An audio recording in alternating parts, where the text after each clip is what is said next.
the 21st Vegan Convergence of the Peoples. I am your Climate Healers MC, Rebecca Allen, and I'm so pleased to introduce you today to Darren Middlesworth.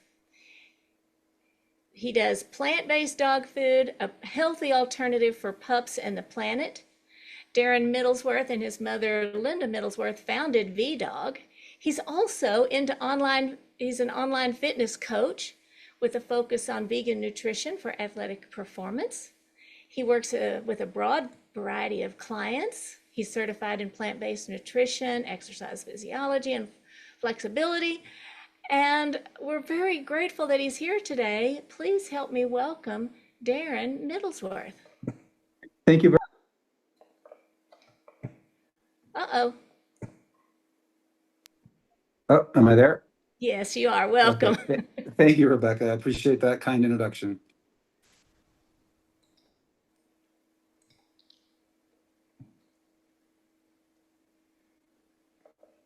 Okay, I'm here today to add to the discussion of big change, the pet industry's potential impact on the climate issues that we're dealing with, as well as the efficacy of plant-based nutrition for canine health, which are intricately connected. So the discussion really is one of, can we extend our sustainability factors in terms of our dietary choices to our pets and to our dogs in particular.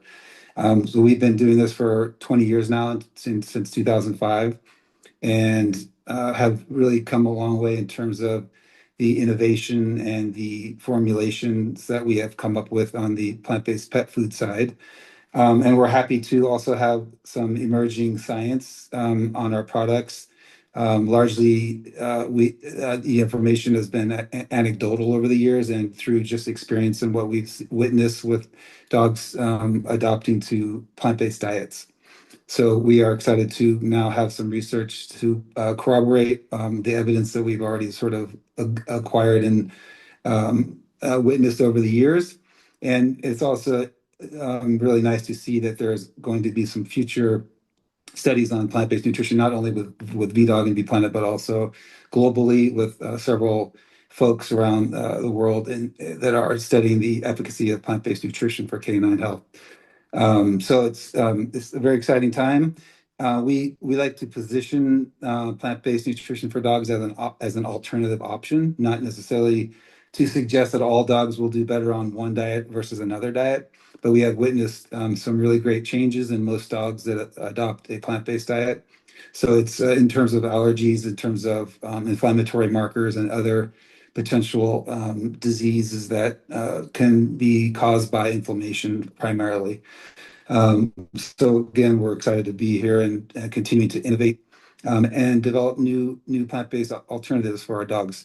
And the other side of the equation, of course, is our ability to again extend plant-based nutrition to our dogs and to canine companions, and also lowering their impact in terms of their environmental paw print, carbon paw print. So there's really two sides to the equation here, and clearly globally, pets. If you look at the numbers and the data behind the contribution of the pet food industry, both in the U.S. and internationally, it's a very significant contributor to CO2 emissions. The numbers are quite staggering. They vary a little bit, so I won't use exact numbers at this point.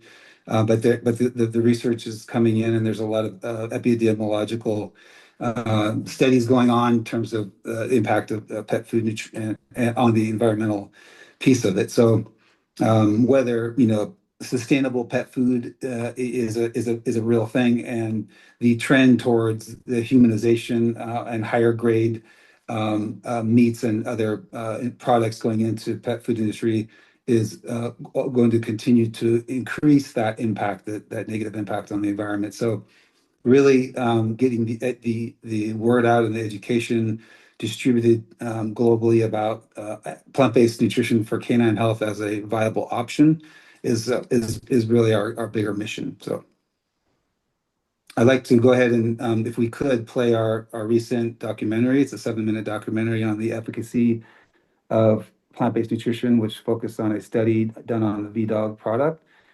If we can play that now, and then we can field a few questions after that. Fantastic, will do.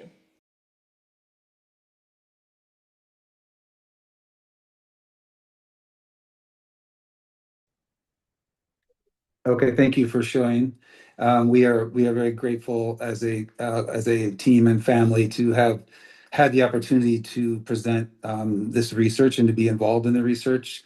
When we were contacted by Dr. Melda Rajo and Dr. Annika Linde in the very beginning years ago regarding this potential study, our position on it was we'd be thrilled to be involved, but we are not interested in funding the research. Of course, we don't want to pay for the results of our own research. And so we agreed to a way of participating by just providing product to be used in the study. And then there were some delays with COVID, and it took a long time, but we are thrilled to see the results come out and have it be picked up by the documentarian group that put this 7-minute documentary together. So we're very grateful for that opportunity and to work with the lead researchers on this project, as well as some future research that we think will be coming soon as well. Happy to answer any questions or discuss any areas around the plant-based pet food nutrition. Hi, thank you so much. So if there are any questions, please raise your hand, your virtual hand, or put them in the chat. I wonder how it came about. I'll just start while we're waiting for questions. How did you come up with the idea of doing this? Is it that you had the pet, you heard the research, how did us all begin? Yeah, it was kind of a couple of things that came together through travels. My late father and my mother, Linda, they were in the UK, and they met some young guys who had a company called Happy Dog, which was vegetarian pet food. And so the conversation came up, and we had already been, as a family, longtime vegetarian, kind of going vegan before the vegan word was that well known. And so when my folks got back to the States, we started chatting about the idea. And at the time, I was studying nutrition for athletes and performance and training, and so I was very curious about plant-based nutrition in my own fitness world, and started to do research on both the pet side and the people side, and just my own internal research. And then we decided to reach out to some PhD pet food nutritionists in the US to see if we could get some feedback from them. And so that's how the conversation started initially back in 2005. And then from there, it just kind of grew, and we started to add more and more information and collect more data. And then we're now, fast forward to 2025. I'm also very lucky and fortunate on the pet food formulation side of the equation to work with some really great PhD pet food nutritionists who are not from our vegan world, who are not from the plant-based community, which I really appreciate as well, because I get their perspective as longtime pet food industry nutritionists to take a look at the efficacy of plant-based nutrition and the evidence that we've accumulated over the years, as well as now the science that's surfacing. So, and there's another couple of I mentioned earlier, great folks doing equivalent research in the UK. Dr. Andrew Knight leading the cause there, and so we're putting our research together and connecting the dots, and it's really fascinating to see kind of all this coming together. So.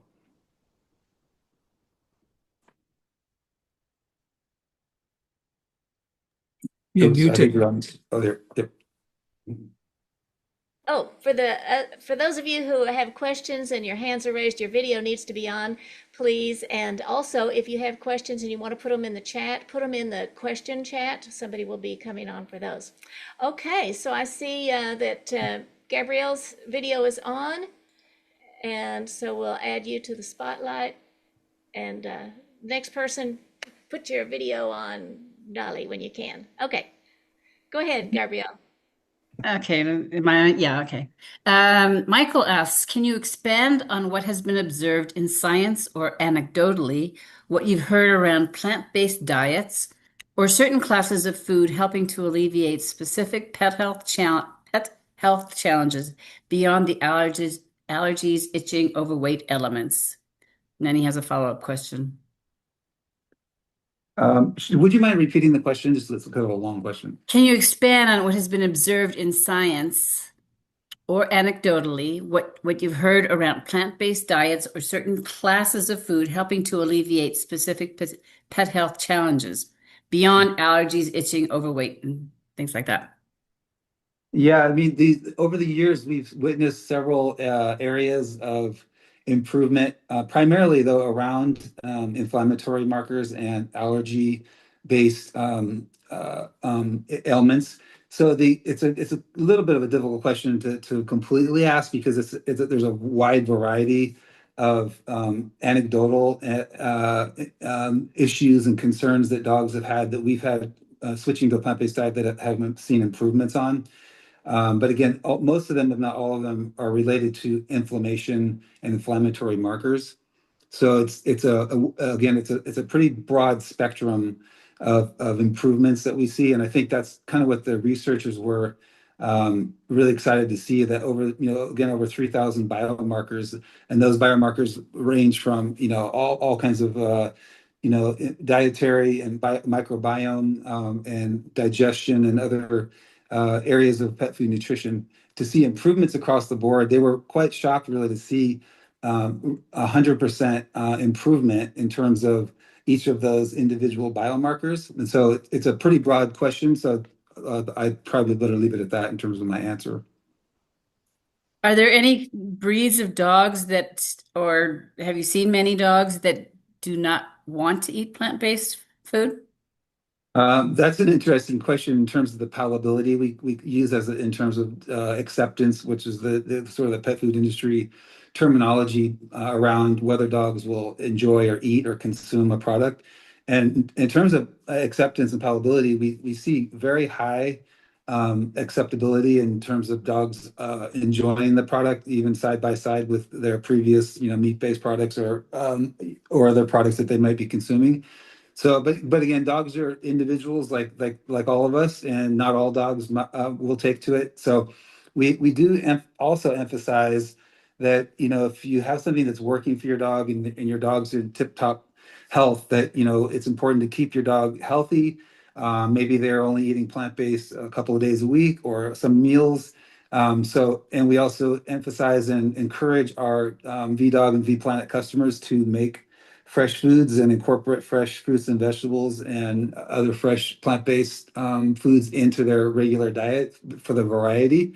And so we do a lot of that. We have a lot of fun with that. As a matter of fact, making DIY meals for our dogs to go along with the food that we make commercially. Okay, well, we have more questions. Do you want to take Dolly first? Okay, you're muted.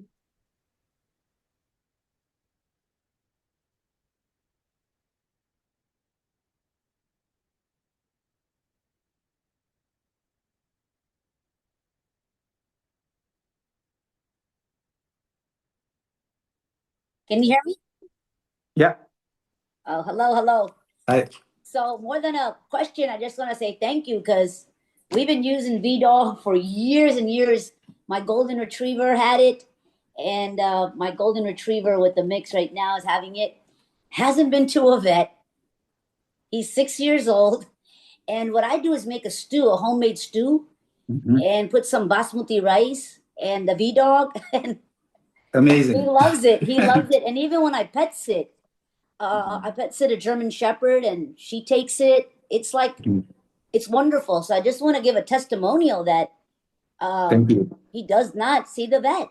And in India, where I'm from, and in the state of Gujarat, where I'm from, it's mostly vegetarian. So our dogs in India for generations have been eating vegetarian, and they thrive. They're lean. They do great. Even the street dogs, because there's certain places in India you can't even get meat. I mean, I'm sure it's different now, but you'll notice the street dogs or dog owners, they give them the Indian food they're eating, lentils, rice, chapati, whatever. and the dogs are thriving and lean and doing great. Thank you very much for that. And we also see that all over the place in terms of where we have product available globally and in the U.S. And I appreciate that input as far as mixing in, healthy ingredients and making your own stew at home. We also have people now using in 2023, we developed our Puppy Complete soft wet food. It's puppy in all life stages, but we're excited to see consumers are using it in ways that we hadn't even predicted, where they're mixing it in with the kibble or they're making frozen treats with it. So there's a lot of variety there as well. But thank you very much for that testimony. Oh, I had a quick question. I actually wanted to order the V-Dog canned food. Yeah. Is that only for puppies? No, it's formulated for puppy, adult, and all life stages. Okay, I think we tried to order it and I was unable to. I think I went on Amazon. Please email me, and right now it's only available on the website, but if you email me, Darren@v-dog.com, I will make some arrangements to get you some product. Oh, awesome. Thank you, sir. Have a great day. Thank you very much. Thank you so much. It doesn't look like we have anybody on camera for any more questions, so while they're getting on camera, I will ask this question. Sure. Can you please elaborate on what commercial pet food is made of, and then compare that to your V-Dog pet food? Sure. So traditional commercial pet food was made conveniently supporting the animal agricultural industry by making the claim that they're upcycling the byproducts from the animal agriculture industry, and largely that was the case in using the sort of unfit for human consumption 4D meats that were otherwise, going to go into scraped off the slaughterhouse floors, and then they render that into pet food, and that would be the primary source of protein and in commercially available pet food. So clearly, we're moving away from that model. And the way we get the macro and micronutrients to meet the AFCO standards for complete and balanced nutrition is by using a whole variety of plant-based ingredients. And that way we can get all the GAs for the protein and the other fatty acids and amino acids to get up to where we need them to be to keep dogs happy and healthy. So again, it's just a matter of just like with people and switching to plant-based diets, it's important to eat a variety of whole plant-based foods to meet your needs. And it's the same thing with dogs. And dogs having evolved over thousands and thousands of years, coexisting with people. And if you look at the research, some of the preliminary research back in 2013 and 2014, which was epidemiological research about the evolution of dogs and having developed the enzymes to break down plants and starches to get all the nutrients they need. Because again, meats weren't available for thousands of years to most dogs globally, especially in Southeast Asia and other areas of developing countries. So that's what we find today, that dogs really sort of almost have a tendency to want to eat plant-based diets. It's very interesting to see that they gravitate toward it, and then most dogs end up doing very well on it. So, wow, thank you so much. Okay, our next one is Nancy Kogel. You have a question or witness? Just a quick witness is that we used V-Dog for years, maybe since 2005 when it came out. We were just so happy, and they all did well. Never went, never needed a vet, just really, really well. So my question is, have you found any kind of more competition now with different brands of vegan dog food? And also, how are you promoting it? And what do you think of Dr. Marty Goldstein, I think the vet who promotes his own practice? And what, there are certain foods you shouldn't feed a dog and blah, blah, blah. Sure. Thank you very much for the endorsement and long time, commitment to V-Dog. That means so much to us, and we're a small family and team, and so these kind of organic conversations and relationships with our community and our customers over the years is really how we have grown the business and how we're sustaining the business. So we're happy that we could be in touch with people. We have these conversations on a daily basis with people in the U.S. and even now globally, where we have our V-Planet products available. But to get back to yes, and we're seeing a rise in, I don't even like to call them competitors. I look at them as, mission-aligned plant-based pet food companies that are, really following in the footsteps of VDOG and trying to offer healthy alternatives. And I think that's wonderful. As a matter of fact, I'm friendly or friends with almost all of the plant-based pet food companies around the world and have conversations with them to let them know that we endorse what they're doing, and we try to maintain a very positive sort of community-based approach about competitors because although we need to stay in business, it's going to help all of us for the science and to really be able to raise all of us together in this effort to put a dent in the overall pet food industry by offering plant-based nutritious products. So again, I can't really speak to Dr. Goldstein's. I'm aware of him, and I don't have any of his information in front of me. But if you have anything specific you wanted to ask me about that, I might be able to address that. Well, just in terms of like, I think carrots or something. He says that you shouldn't never feed your dog food this, but I don't, Yeah. Yeah. Yeah, I think it's difficult to address. I mean, we, over the years, obviously have had conversations with folks either who are, absolutely against the idea of plant-based nutrition for dogs. And again, we welcome everyone to the table for the discussion. We try to remain very open-minded and non-judgmental about what we're doing as an alternative, option for dogs. And many dogs, as I mentioned earlier, do very well. But the dialogue, it's important for all of us, even on the human side of things, to have an open dialogue and have a positive discussion and lead by positive,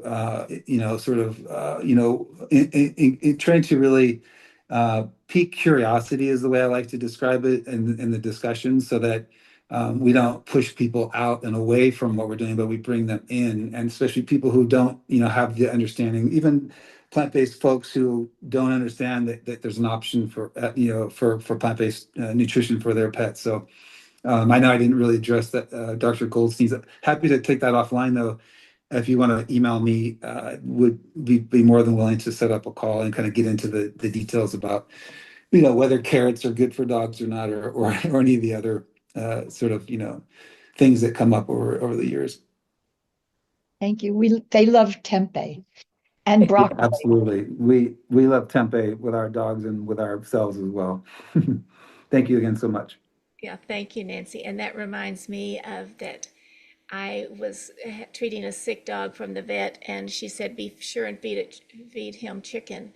And I was like, "No." I said, "Have you ever tried tofu?" And she said, "Well, he just needs protein." And I said, "Well, I think there's plenty of protein there." So I tried the tofu. The dog loved it, but the vet didn't know. So yeah, thank you Yeah. so much. Okay, so we have more, and I'm going to let Gabrielle come up with her questions, either from herself or from in the chat. No, these are from the chat, and there are a number of questions. First of all, can you please elaborate on what commercial pet food is made of, and please share with us how VDOG pet food is made? Okay, I think I partially addressed that. I think you did partially, yes. It's okay. In terms of how VDOG is made, what's interesting is in the world of commercial pet food, in order to produce at scale, which is what we do, and we want to have obviously as much impact as possible by producing as much product as possible. So we have to produce at scale. And we have to work with non-plant-based, non-vegan manufacturers, ingredient sources, and supply chain, et cetera. So we are very familiar now, after 20 years of being in this industry, of how to work with folks who are not from our vegan plant-based world, but they're in the industry, and we need to find a way to work with them. So we come to them with solutions instead of problems, and that's how we present it to the manufacturers. For example, when we start working with a new manufacturing partner for whatever the product may be, we come to them with ways that they can, we call triple wash out or cleanse or flush out systems before we produce our plant-based products, to ensure that the products are clean and purely plant-based. And so that's one example of how we approach our production and our manufacturing that may be a little different. We take that quality side of it very seriously. We have a team of quality control folks that extend beyond our pet food nutrition people, even to who specialize in manufacturing processes and protocols to ensure that what we're making is as clean as possible in terms of its plant-based final product. Here's an important question. Cats, can they really be vegan? That's a terrific question. In cats, it's a tricky one. It's a tricky one to answer, and I won't get into too much of the science without having the PhD team here to chime in. There are commercially available plant-based vegan pet foods on the market globally. In Europe, I think that were the original groups. We have actually our lead PhD pet food nutritionist is a cat person himself. And so he's again not from our vegan plant-based world, so he's approaching that with us very cautiously. We understand that cats are obligate carnivores, and whereas dogs are true omnivores. And so if we do something on the cat side, and we are working on a plant-based, highly nutritious cat treat, but we're not going to introduce a complete and balanced cat food product at this point in time until we're really, really confident that we can put something into the market that we can stand behind. But it is an area of great interest. We have maybe as many cat inquiries as we do dog inquiries on a regular basis. So that's kind of where I'll leave that for now. Okay, we'll ask some more questions after people from the gallery. Thank you. Thank you, Gabrielle. Okay, so let's bring on Danny and then Paige.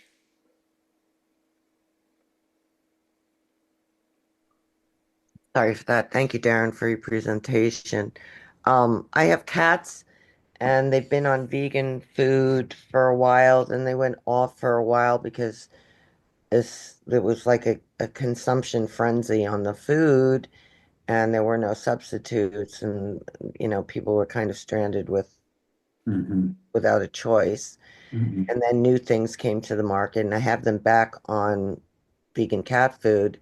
And not only did they enjoy it, but I just came back. I had them both checked at the vets, and they're in very good shape. So, I Amazing. just think with constant monitoring, get them checked, follow up a little bit. They, pay attention, see how it goes, kind of a thing. None of them have had adverse reactions in any way. So that's been a comfort to me. I did have one question for you. When you say clean, it's like, is it possible to get organic food for our companion animals? Yeah, that's Vegan, sure. organic? Yeah. Yeah, it's an ongoing discussion that we have with our R&D team and our formulation teams. At several points, we formulated organic USDA organic versions of various products, only to end up with a product that was completely cost prohibitive to really try to introduce and sell commercially. That's the primary challenge there. Unfortunately, we try to use as many non-GMO and organic ingredients as we can, but it's the challenge is that to get the macronutrients and the AFCO complete products done, it requires so many ingredients, and to get all of them organic is a very costly exercise. And at the end of the day, that's really the challenge. Same with people. Okay. Yeah. Thanks very much. Thank you. Thank you so much. All right, let's bring Paige on.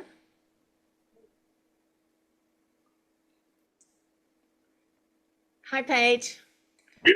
There we go. Can you hear me now? Yes. It's always so fun to try to talk when you're muted. All right. Hello. Way to go. What a beautiful VCOP.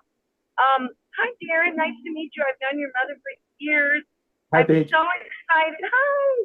I'm so excited to see this come out in a film like this. We did a fundraiser here in Los Angeles to raise money for the study. So I'm so excited to see it come to fruition. That was in about 2018, I think. Amazing. I know. So cool. And also thank you for endorsing the plant-based treaty and for your support here in Los Angeles and the surrounding areas with all of our events that we're doing. So we're really excited for the future things we're going to be. We are very, thank you so much, Paige, and very nice to meet you. We're very excited about working with Plant-Based Treaty. As a matter of fact, we just finalized our packaging with the logo on it. So when that goes into production, so it's going to be very, love this. This is so exciting. Okay, my question is twofold, and I'll make it quick. Are you able to use any upcycled vegetables? Yes. Okay, great. And then my second question. Currently. Yeah, and you do. Oh, that's fantastic. That's a great selling point, I would say, because I'm in the food waste arena, and it's a problem, the food waste situation. So fantastic. I know there's chips being made and other kinds of food for humans. So I'm happy to hear you're using that. Okay. Second thing is, what has been the response from veterinarians in regards to utilizing VDOG? And I will say I really appreciate how you said, you could do a mix. If somebody was like not certain if they could completely go 100% plant-based. So just thought on that. My daughter's getting a veterinarian, getting ready to go to UC Davis. So I'll be up in the Northern California area, and I'll be visiting you and your mom. Please do. So, that would be terrific when you come through San Francisco. And happy to talk. Yeah, we do. As a matter of fact, we have used we're currently using upcycle ingredients in our main in several products, and we haven't done a great job of leveraging that. Partly because we've got so much on our plate in terms of what we're doing. But we use, for example, a post juice consumption human grade byproduct from the juicing industry. So it's the pulp and the leftovers.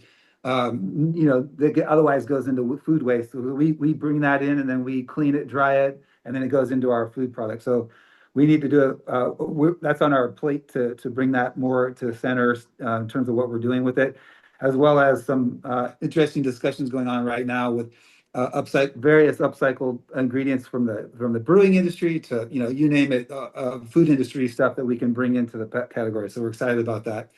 To help offset the 40% food waste issue that we all know is staggering.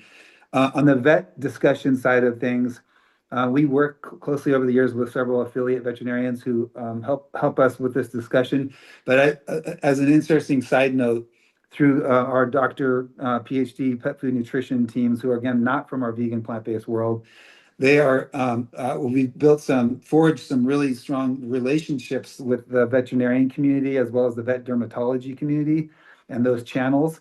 And those channels formulate products specifically for the vet community and the vet dermatology that are not commercially available products.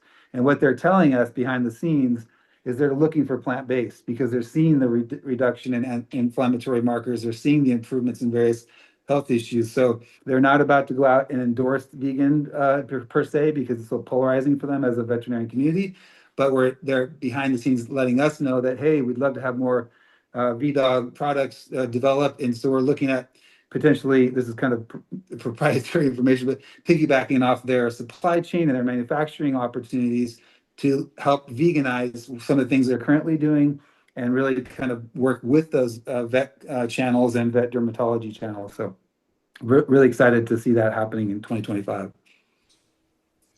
Wow, that's fantastic. Thank you so much, Paige, for bringing that up. All right, and now we have Sarah Siegel come on up and tell us what's going on. Hi, thank you so much. The presentation was incredible. And my beagle, he ate VDOG mini bites when he was living, and he ate the VDOG breath bones, which he loved those. And my question to you is, more and more places are starting to carry plant-based foods, but what about the big industry of PetSmart, Petco? Do they have contracts with Big Animal Ag, and how does that work? Because I know that Natural Balance was in Petco, which I did feed my dogs at one time, but I switched over to VDOG, obviously. Yeah. But that's my question is really, how do you get around that big problem? Thank you so much for your endorsement. And that's a very important question. It's a difficult one to address in the sense that for any boutique or smaller pet food company, plant-based or otherwise, when you're dealing with supply chain and manufacturing challenges of smaller smaller quantity volume production, you can't compete with the big guys. And so that's really where the challenge lies, that for us to get our costs down to where we can get anywhere near these meat subsidized and otherwise massive, massive volume production, pet food companies, the big 95% of the pet food companies are owned by three big conglomerates, and so these big companies have these, this supply chain sort of monopoly. So it makes it almost impossible for us smaller guys to try to get a price that we can go into the big box stores and still be, still stay viable as a company. So that's really the high level of it. Doesn't mean that we won't continue to try. We have conversations with, KeHE and some of the big distributors. And again, it's cost prohibitive at this point for us. So we have to go direct to consumer. And that's what we've been doing. Of course, we work with Amazon and Chewy, but so that's kind of the high level answer to that question. Thank you. Thank you, Sarah. All right, and now we have Gabrielle again with some questions. Okay, 1 second. Something got added and now it's lost only for a second. Okay, any suggestions or pro tips on helping dogs or other animals transition to a plant-based diet with high success in the immediate to long term? And what challenges may arise and how to troubleshoot those so that they stick to a plant-based diet? That's a great question. First, I will say that our VDOG website is a wealth of information which addresses both of those questions in depth. And so that I would steer anyone to go to our website and start kind of navigating through some of the information that we have there. Also, our FAQ area, which addresses those questions. But really, there's some really, really great over the 20 years information that we've collected that's all on the website. Pretty much answers to anything you might think of about plant-based nutrition for dogs. But really, we emphasize and maintain the idea of transitioning over time and mixing, obviously, over whatever period of time, that whether it's a week or a couple of weeks, to ensure a smooth transition, to ensure that dogs are accepting and eating the product and getting the nutrients they need out of the product. And then long term, really, the main thing I would say is that we emphasize is adding variety of fresh fruits and vegetables and foods and superfoods and foods that you find yourself eating or making with your own smoothies, for example. Most, if not all, of those foods are good for dogs. You definitely want to, ask us either on through the website, or ask us questions about, if you have a question about a specific ingredient, whether it's okay for dogs. We have all the answers on the site, and we are happy to look into it with going to our nutrition folks and getting answers. We do that on a regular daily basis. So I would say it's that variety factor of really keeping their diet interesting, mixing in some really tasty superfoods and other ingredients that you would normally be eating yourself, as long as, again, do your research and make sure that it's pet friendly and good for them. But that's kind of our approach to keeping dogs excited about what they're eating. Thank you. Is that it, Gabrielle? Actually, this person has a follow-up question. What would you say are the main points of contention for anyone having the discussion or debate around plant-based diets for dogs or cats, for that matter? And if you could educate us so we can share more effectively in these scenarios. Yes, again, a wealth of information on our website regarding that question and information about it. But again, I think it's more of a misinformation or misunderstanding from the overall community, including the veterinarian community, who have some, deep-rooted sort of ideas that there will be inefficiencies, and there may not be complete protein or amino acids, or they might not find a full fatty acid profile. They might not find other micronutrients that might be deficient. Most of it is unwarranted or unsubstantiated. And if you do the research and look at the anecdotal evidence over the years of not only VDOG, but other international plant-based pet food companies and what they have found in their years of working with dogs. So it's a variety of things. I would say the top would be that dogs might not get enough protein. Similar to people, when people ask you where do you get your protein and how can you get enough protein on the plant-based diet, and so that conversation or discussion extends obviously over to dogs as well, and an important one to get to educate folks on that protein and amino acids are found abundantly in all kinds of plants, and we make sure that we formulate things to meet the AFCO standards. So if they really want that sort of insurance, the regulatory body in the U.S. for pet food nutrition is called AFCO, and you can look that up later. And if any pet food company that wants to advertise their product as complete and balanced for whatever life stage that may, whether it's puppy, adult, or all life stages, senior, have to go through the AFCO testing and get the results back. And then once those results are in, they verify that yes, you checked all the boxes on the micro and macronutrients, vitamins and minerals, et cetera, to advertise and to sell a commercially complete and balanced product. So that AFCO reassurance is sort of the last piece of it, but I hope that helps a little bit. Thank you. Is there anything else, Gabrielle? No, at this point, there's not. Thank you. Thank you so much. Okay, we're bringing up Willow. Hello, Willow. I'm so glad to see you here today. And somebody's going to ask you to unmute in just a moment. There you go. All right. Yes. What I really need is, hello, Darren, and thank Hi, you Laura. for this opportunity for me to say my experience. I wrote a chat saying I want my dog to be vegan too, but I didn't send it where I'm supposed to send it. So I've been waiting for a while, and so here I am. What I would like is 5 homemade vegan dog recipes. And since I became vegan, I have been researching, looking here, looking there, and I'm still struggling. So I'm so glad to have you. Not that I have much time, as much as I want with you or whatever, but my primary doctor is vegan. The 3 veterinarians that I've taken my dog to say no to vegan. I have looked up on Google, give me 5 recipes that I can cook at home so that there be variety. And I'm running into having much more trouble with feeding my dog than I ever did for myself. I became vegan day 1, I'm set.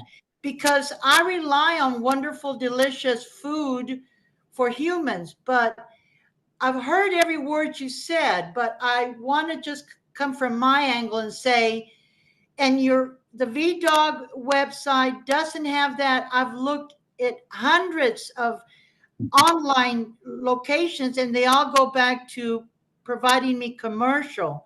Now, I'll buy the commercial VDog, but what about me having 5 recipes? I say 5, so that I can change it around and have variety. But I need some kind of advice on what are the primary things. She loves broccoli and all that, but she hasn't eaten in 3 days. And my vet sent her to a product called, I'll spell it out, HILL. She even doesn't like that as much as what I gave her. But they're not helping me. And I'm willing to do a test afterwards. But could I not feed her from my wonderful food? Thank you. Sure. Thank you, Willow. I appreciate that. And I'd be happy to take that offline if you would like to email us, either info@v-dog.com or darren@v-dog.com.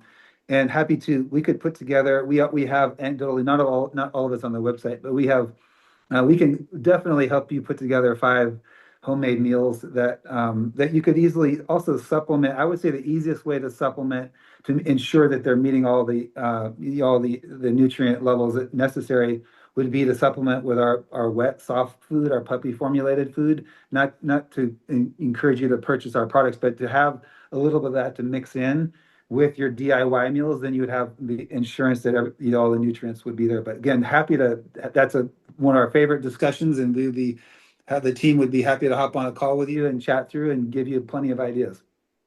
Great. Thank you. Thank you, Willow. Okay, so we have 6 minutes left, and we have Dolly, and we have a question from the chat. Dolly's already been up, so I'm going to let you do one, Gabrielle. Okay, this is from Liz. Okay. She says, I'm grateful for plant-based kibble for dogs, but VDOG has a huge list of ingredients, including oil. Would you consider this a non-whole food, plant-based processed food? Do we have different standards for animals? That's a good question. Again, this question goes back to how can we offer a plant-based formula at scale that is nutritionally complete and meets the AFCO standards. And so it's very challenging and difficult to, for example, make an organic whole foods based product that we can produce at scale and provide commercially. So we have to use ingredients that allow us to get the macro micronutrients where we need to. So despite the fact that some of our products are made with oils, for example, those oils, believe it or not, actually contribute to the micro and macronutrient levels and get the product to be where it needs to be in terms of complete nutrition. So again, yes, in an ideal world, if we could get up in the morning and cook and bake and make all of our pets their complete and nutritionally balanced foods, that would be amazing.